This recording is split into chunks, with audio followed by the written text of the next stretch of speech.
오늘 함께 회복의 기적을 보는 믿음이라는 제목으로 하나님의 말씀을 나누도록 하겠습니다. 회복의 기적을 보는 믿음입니다.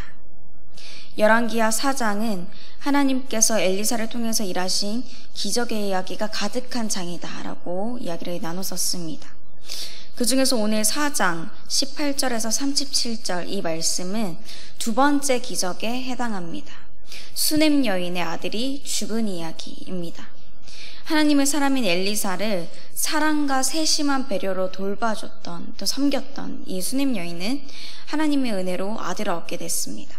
근데 어느 날 이 아들이 추수 때에 아버지가 있는 곳에 가서는 갑자기 머리가 아프다고 아이고 내 머리야 아이고 머리야 이렇게 하면서 소리를 쳤습니다.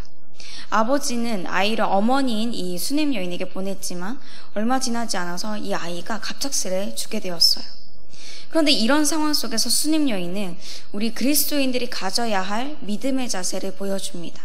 그것이 무엇이고 또 하나님께서 우리에게 주시는 메시지는 무엇인지 말씀을 나눠보도록 하겠습니다. 첫 번째 주제입니다.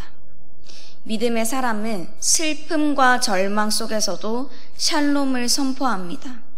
믿음의 사람은 슬픔과 절망 속에서도 샬롬을 선포합니다. 아들이 없던 중에 하나님의 은혜로 이 아들을 얻게 됐을 때 여인은 말로 표현할 수도 없이 너무 기쁘고 행복했을 것입니다. 근데 그런 아들이 갑자기 죽었어요. 어떤 생각이 들까요? 상상할 수조차 없죠. 모든 것을 다 잃은 것 같은 그런 공허함이 몰려오고 뭘 어떻게 해야 될까 멍한 상태에 빠지게 될 것입니다. 그리고 원망과 분노가 생기기도 하겠죠. 차라리 아들이 없었다면 좋았을 텐데 왜 주셨다가 뺏으셨을까? 이런 생각도 하고 불평, 불만들이 나올 수도 있습니다. 하지만 수넴 여인의 반응은 달랐습니다. 그녀는요, 멍한 상태에 빠지거나 원망을 하거나 불평불만을 하지도 않았습니다. 심지어는 울지도 않았어요. 대신 여인이 한 행동은 이거였습니다. 21절 또 22절의 말씀을 보니까 여인이 죽은 아들을 하나님의 사람, 그 엘리사가 머물던 침상 위에 두었어요. 그리고는 남편에게 사환 1명과 나귀 1마리를 보내달라고 합니다. 하나님의 사람이 엘리사에게 내가 직접 갔다 오겠다라고 하는 거예요. 여인이 어떻게 그럴 수 있었을까요? 믿은 것입니다. 슬픔과 절망이 있는 현장, 갑작스럽게 닥친 이 상황 속에서도 하나님께 해결책이 있다는 것을 믿은 것입니다. 진짜 믿은 거예요. 그 믿음의 고백이 23절 말씀에 있죠. 남편이 아내에게 아이고 지금 초하루도 아니고 안식일도 아닌데 뭐하러 오늘 그 사람에게 가려고 하냐 이렇게 만류를 하니까 여인은 평안을 비나이다 라고 대답을 합니다. 평화, 평안, 평강을 뜻하는 이 샬롬, 히브리어로 샬롬이라고 하죠. 이것을 선포한 것입니다. 여인이 지금 이 상황 속에서 샬롬을 선포한 것은 굉장한 믿음입니다. 개역개정 성경에서는 단순히 평안이라고 하고 또 우리말 성경에서는 걱정 마십시오 잘 될 것입니다 라고 되어 있지만 샬롬은 사실 그보다도 더 깊은 뜻을 가지고 있습니다. 개인의 내적인 상태, 또 하나님과 사람과의 관계, 또 사람과 사람과의 사이에서 화목과 평화를 이루는 것을 의미하는 것입니다. 하나님의 선한 뜻과 그 주시는 복이 사람들에게 다 이르게 될 것이다. 하나님과 나 사이에서, 내 안에서, 또 사람과 사람 사이에서 그렇게 이루어지게 될 것이다 라는 고백인 거예요. 귀한 아들 하나밖에 없는 그 아이가 방금 자신의 품에서 죽었는데 이런 고백을 한다는 게 결코 쉬운 게 아니죠. 그러나 여인은요, 하나님께서 이 평안을 허락해 주실 것을 진짜로 믿었기 때문에 그 자리에서 울고 쓰러져 있는 게 아니라 단호하고 확신 있게 이 샬롬을 선포할 수 있었습니다. 이해할 수 없는 일이지만 이 상황을 막 이해해야지, 어떻게 해야 되지 막 이렇게 하는 게 아니라 믿은 것을 적극적으로 행동으로 옮겼습니다.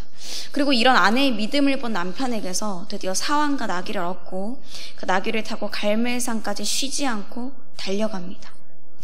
이 수넴 여인이 갈멜산, 그러니까 엘리사가 있는 곳에 도착을 했어요. 그러니까 엘리사는 사환인 게하시를 통해서 그녀에게 인사를 전합니다. 오늘 핵심 요절이죠. 26절 말씀에 보니까 너는 평안하냐? 내 남편이 평안하냐? 아이가 평안하냐? 하면서 3번이나 이제 샬롬을 말해요. 여인의 가족들에 대한 안부를 묻는 거죠. 그리고 이 여인이 이 질문에 평안하다라고 대답을 하는 것을 우리가 볼 수 있습니다. 평안합니까 진짜? 전혀 평안한 상태는 아니죠. 이 상황이요. 아이는 죽었습니다. 남편도 자신도 결코 평안할 만한 상황이 아닙니다. 그런데 여인은 이번에도 샬롬을 선포했습니다. 하나님께서 하나님의 사람을 통해 하실 일을 기대하면서 믿음으로 미리 고백한 것입니다. 우리의 믿음도 이와 같아야겠습니다. 생각지 못한 그런 어려운 일들이 닥쳤을 때 우리는 그것을 어떻게든 이해해 보려고 애쓰죠. 이게 왜 이렇게 됐지? 어떻게 하면 되는 거지? 막 머리로 이해하려고 해요. 그러다가 이해가 안 되면 원망을 하고는 합니다. 우리의 힘으로 해결할 수 없는 일 때문에 또 무기력함에 빠지기도 하죠. 그러나 믿음의 사람은 보고 나서 믿지 않습니다. 보기 전에 하나님이 하실 역사를 먼저 믿고 선포하는 것입니다. 하나님은 우리의 삶에 샬롬을 주시기를 원하십니다. 어떤 일이 우리의 삶에 닥치든지 하나님이 이끄시는 길은 결국엔 샬롬입니다. 여러분 이 사실을 꼭 기억하시고 여러분의 삶의 현장에서 미리 지금부터 샬롬을 선포하시기를 바랍니다. 두 번째 주제입니다. 믿음의 사람은 하나님께 끝까지 매달립니다. 믿음의 사람은 하나님께 끝까지 매달립니다. 게하시를 통해서 받은 엘리사의 질문에 샬롬으로 여인이 대답했죠. 그리고 이제 하나님의 사람인 엘리사를 만납니다. 근데 여인의 행동이 좀 이상합니다. 엘리사를 만나자마자 이 여인이 한 행동이 뭐냐면 엘리사의 발을 막 앓는 거예요. 좀 이상하죠. 근데 지금도 이상하게 보이는데 이 당시에도 좀 받아들이기 힘든 일이었습니다. 그러니까 게하시도 물리치려고 했다고 27절 말씀에서 이야기하죠. 엘리사에게서 이 여인을 떼어놓으려고 했다는 것입니다. 이 여자 왜 이러지? 이렇게 하면서 이상하네 한 거예요. 여인이 왜 이랬는지 27절 하반절 말씀을 보면 알 수 있어요.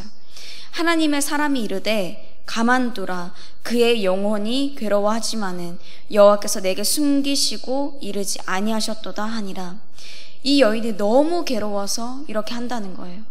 아직 하나님께서 엘리사에게 자세하게 설명하지 않으셔서 모르지만 어쨌든 엘리사는 그녀가 너무 고통스러워서 이러는 거니까 그냥 둬라 이렇게 하는 것입니다. 믿음으로 샬롬, 평안을 얘기했지만 어떻게 하나밖에 없는 아들을 잃은 엄마의 마음이 하나도 아무렇지도 않겠습니까? 하나님께서 기적을 베풀어 주실 것을 믿지만 여인도 괴롭죠. 슬프죠. 또 여인은요, 자신의 아픈 마음을 알아주는 하나님의 사람에게 하지만 그와 함께 하시는 그 하나님에게 호소합니다. 28절 말씀에서 내가 내 주께 아들을 구하더이까 나를 속이지 말라고 내가 말하지 아니하더이까 하면서 탄원을 합니다. 우리도 마찬가지죠. 하나님께서 우리의 상황을 바꿔주시고 결국에는 평안의 길로 인도해 주실 것을 믿지만 알지만 마음이 괴롭고 아플 때가 있어요. 그리고 하나님이 우리 아버지시니 사람들에게는 차마 얘기 못할 그런 깊숙한 감정까지도 마음에 있는 감정까지도 얘기할 때가 있습니다. 하나님이 우리 아버지시니까 다 아시니까 우리 깊은 내면까지도 다 아시니까 그렇게 하는 거죠. 이것도 마찬가지입니다. 이 여인도 그런 마음에서 이제 그 발을 붙잡은 거예요. 이렇게 매달리는 여인을 위해서 엘리사는 게하시에게 말해서 이제 엘리사 자신의 지팡이를 게하시의 허리에 묶고 손에 들고 간 뒤에 그 아이의 얼굴에 지팡이를 놓으라고 합니다.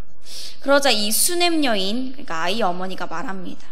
여호와께서 살아계심과 당신의 영혼이 살아계심을 두고 맹세하노니 내가 당신을 떠나지 아니하리이다. 엘리사가 게하시를 먼저 이렇게 보내려고 해요. 그런데 이 여인이 하나님의 사람이 엘리사의 곁을 떠나지 않겠다라고 얘기하는 겁니다. 그러니까 자기랑 같이 가자. 지금 같이 가자. 이렇게 얘기하는 거예요. 끝까지 매달려서 하나님의 사람을 통해서 하나님의 역사를, 그 기적을, 그 임재하심을 보겠다라고 하는 거죠. 이런 여인의 간절함과 끝까지 하나님께 매달리는 믿음에 엘리사가 여인을 따라가게 됩니다. 여인이 끝까지 믿음으로 하나님이 함께 하시는 하나님의 사람을 붙들었듯이 이런 믿음으로 우리는 하나님 앞에 기도해야 됩니다. 뭐 어느 정도 적당히 하다가 응답이 안 오는 것 같으니까 기도를 멈추고 포기하고, 그게 아니라 어떤 방식인지는 모르겠지만, 언제일지는 모르겠지만 하나님의 때에 하나님의 방법으로 이루어 주실 것을 믿고 계속 하나님을 붙들고 기도하는 거예요. 예레미야 29장 12절 13절 말씀입니다. 너희가 내게 부르짖으며 내게 와서 기도하면 내가 너희들의 기도를 들을 것이요 너희가 온 마음으로 나를 구하면 나를 찾을 것이요 나를 만나리라. 아멘. 에스겔 36장 37절 말씀입니다. 주 여호와께서 이같이 말씀하셨느니라. 그래도 이스라엘 족속이 이같이 자기들에게 이루어 주기를 내게 구하여야 할지라. 내가 그들의 수요를 양떼같이 많아지게 하되. 아멘. 하나님이 뭐 아시겠지, 알아서 해주시겠지, 이게 아니라 진정 하나님을 찾고 끝까지 붙들면서 기도드릴 때 하나님의 뜻에 맞게 하나님께서 역사하여 주십니다. 이런 간절한 믿음이 있어야 되는 거죠. 그 마음을 하나님이 보시고 역사하시는 거예요. 이런 믿음이 저와 여러분에게 있게 되시기를 바랍니다. 세 번째 주제입니다. 하나님은 믿음의 사람에게 회복의 은혜를 주십니다. 하나님은 믿음의 사람에게 회복의 은혜를 주십니다. 엘리사가 먼저 보낸 이 게하시가 엘리사가 한 말대로 지팡이를 아이의 얼굴에 올려놔요.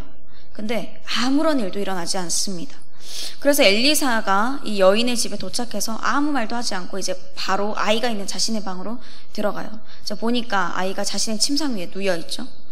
이제 문을 닫고 하나님께 기도한 후에 죽은 아이의 몸에 자신의 몸을 얹습니다. 자기 입과 눈과 손을 아이의 입과 눈과 손에다가 맞춰서 엎드리는 거예요. 엘리야도 이런 일을 한 적이 있었죠. 열왕기상 17장 말씀에 보면은 사르밧 과부의 죽은 아들에 대한 이야기가 나옵니다. 그때 엘리야도 그 아이 위에 엎드리고 또 기도한 적이 있었어요. 그것처럼 엘리사는 이 일을 합니다. 마치 하나님께서 아담의 코에 생기를 불어넣으시는 듯이 자신의 입과 눈과 손에 하나님의 생명력과 또 능력을 이제 가지고 있고 그것을 아이에게 전해주는 듯한 이런 행동을 합니다. 그 일을 2번 하니까 이제 죽은 아이가 살아나죠. 35절 말씀해 보니까 7번 재채기를 하고 눈을 떴다라고 말씀을 합니다. 이 7은 완전수죠. 완전히 회복됐다는 겁니다. 죽었던 그 아이가 완전히 살아났다는 거예요. 창조주이시며 생명과 죽음까지도 다스리시는 하나님의 권능이 나타난 것입니다. 완전한 회복으로 나타난 거예요. 이 기쁜 소식을 들은 여인이 아들을 살려주신 하나님 은혜에 감사드리고 또한 그 기적의 통로로 쓰임받은 하나님의 사람에게 감사합니다. 그래서 또다시 엘리사의 발 앞에 엎드리죠. 그리고 아들을 돌려받았어요. 그러니까 얼마나 기뻤을까요? 우리에게도 이런 기쁨이 임하기를 소망합니다. 하나님은요, 믿음의 사람들의 믿음에 반드시 응답해 주시는 분이십니다. 하나님이 하시기로 작정하셨다면 모든 것을 창조하시고 다스리는 그 권능으로 역사하여 주실 수 있죠. 당연히요.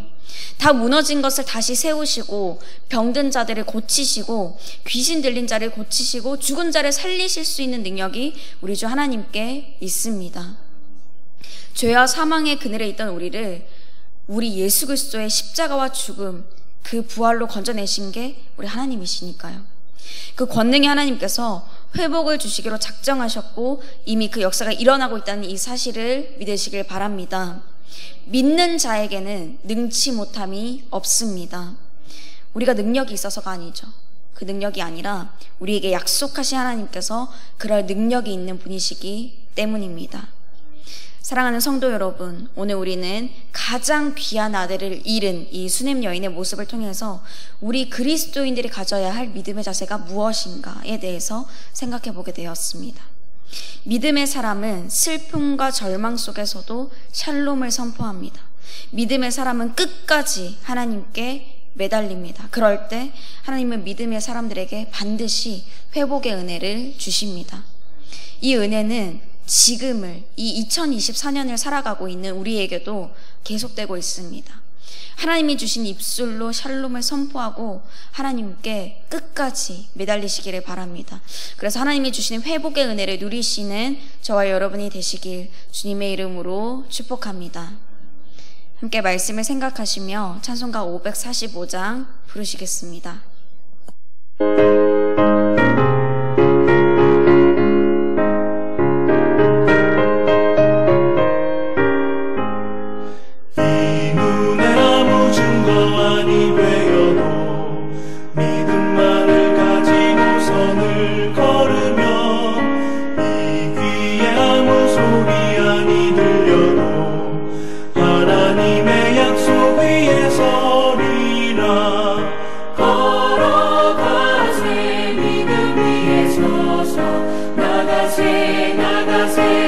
의심버리고 걸어가세. 믿음 위에 서서 눈과 귀에 아무 증거 없어도 이 눈이 보기에는 어떠하든지 이미 얻은 증거대로 늘 믿으며 이 맘에 의심 없이 살아갈 때에 우리 소원 주 안에서 이루리. 걸어가세. 믿음 위에 서서 나가세 나가세 의심 버리고 걸어가세. 믿음 위에 서서 눈과 귀에 아무 증거 없어도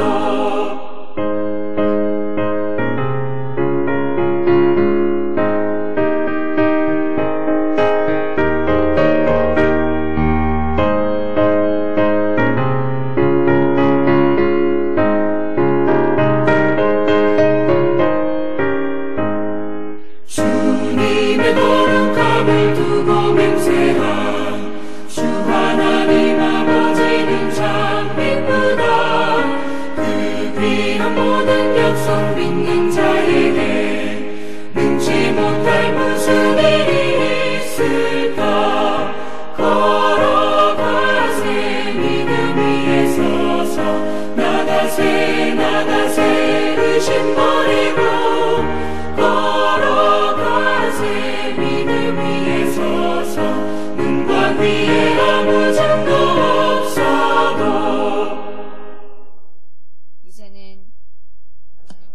이제는 우리 주 예수 그리스도의 은혜와 하나님 아버지의 크신 사랑과 성령님의 교통하심이 어그러지고 무너진 것들을 다시 회복시켜 주실 그 주님의 은혜를 믿고 내 입술로 믿음을 선포하고 하나님을 끝까지 붙들기로 다짐하는 모든 주님의 자녀들, 그 가정과 일터와 삶 위에 우리 주사랑교회 나라와 민족 가운데 이제부터 영원토록 함께 하시기를 간절히 축원하옵나이다. 아멘.